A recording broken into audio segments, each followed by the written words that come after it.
Bienvenue dans Histoire, Rêve et Merveille. Prépare-toi pour un merveilleux voyage. Ouvre grand ton imagination. L'histoire peut commencer. Dans une mare tranquille, entourée de roseaux qui dansaient doucement dans le vent, vivait une petite grenouille très verte, très vive et très rigolote. Elle s'appelait Lily. Tous les matins, Lily grimpait sur son nénuphar préféré, pliait ses pattes arrière et faisait un bond géant dans l'eau. « Plouf !» criait-elle en rigolant, éclaboussant tout autour d'elle.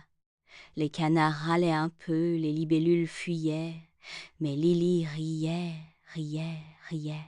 Son plouf, c'était son moment préféré de la journée. Mais ce matin-là, quelque chose clochait. Lily grimpa comme d'habitude. Elle plia ses pattes. Elle sauta. Et là, « Hein, pas de plouf ?» dit-elle en se relevant, les yeux ronds comme deux perles. Elle recommença. Une fois, deux fois, trois fois. Toujours rien. Des petits plics, des petits plocs, mais pas de grand plouf. Son plouf avait disparu. « Oh non !» soupira-t-elle. « Mon plouf s'est envolé. » Lily décida de chercher de l'aide. Elle aperçut Zoé la libellule qui voltigeait au-dessus de l'eau, toute brillante comme un arc-en-ciel. « Zoé, tu peux venir ? Coucou Lily.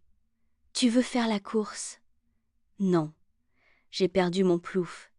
Tu l'as vu passer, ton plouf ? Peut-être qu'il s'est envolé très haut. Viens, on va le chercher. » Zoé entraîna Lily dans une danse aérienne. Lily sauta pour l'imiter, battant l'air avec ses bras. Elle essaya de faire des figures, comme un looping, mais boum, elle tomba sur une feuille mouillée.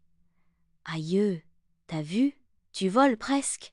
rigola Zoé. « Peut-être que ton plouf se cache dans les nuages ? Peut-être, mais je crois que j'ai surtout trouvé une bosse. » Elles rirent ensemble, puis Lily repartit. Un peu songeuse, Lily marcha jusqu'à la pierre plate, là où dormait Hugo l'escargot. Il se déplaçait lentement, laissant une traînée argentée derrière lui. « Bonjour, Hugo. Bonjour, Lily. Tu n'as pas l'air en forme. J'ai perdu mon plouf. » « Oh, le pauvre petit plouf. Peut-être qu'il est resté derrière toi, comme ma trace brillante. » Hugo proposa un jeu, avancer très lentement, sans parler, sans faire de bruit, juste pour observer.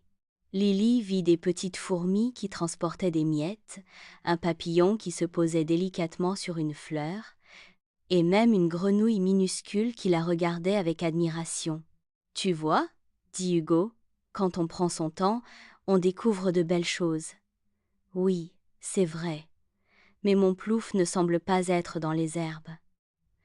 Peut-être qu'il est timide aujourd'hui, ou peut-être qu'il attend le bon moment pour revenir. » Plus loin, sur une grosse pierre ensoleillée, ronflait Tati Crapaudine.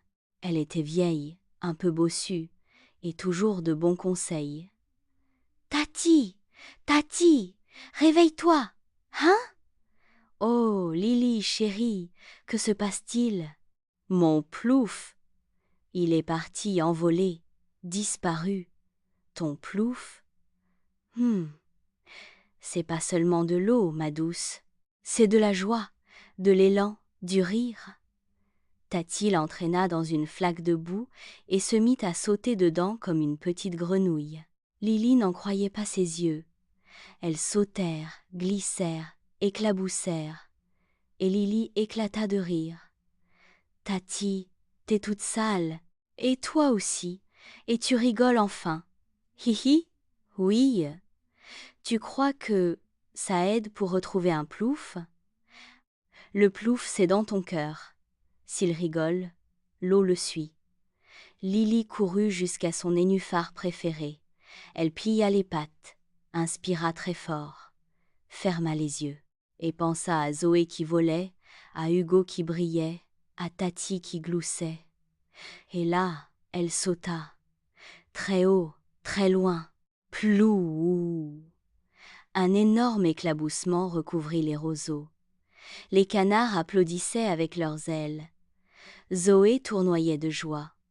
Hugo faisait des bulles. Il est revenu! Mon Pleuf est revenu. Depuis ce jour, Lily n'oublie jamais. Pour retrouver son Plouf, il faut rire, jouer, s'émerveiller, et surtout ne pas oublier d'écouter son cœur. Et chaque matin, si tu tends bien l'oreille, tu entendras sûrement un grand plouf dans la mare. C'est Lily, qui saute, qui rit, et qui vit sa plus belle journée. Si l'histoire t'a plu, abonne-toi et rejoins-nous pour de nouvelles aventures magiques d'histoire, de rêves et de merveilles. À très bientôt!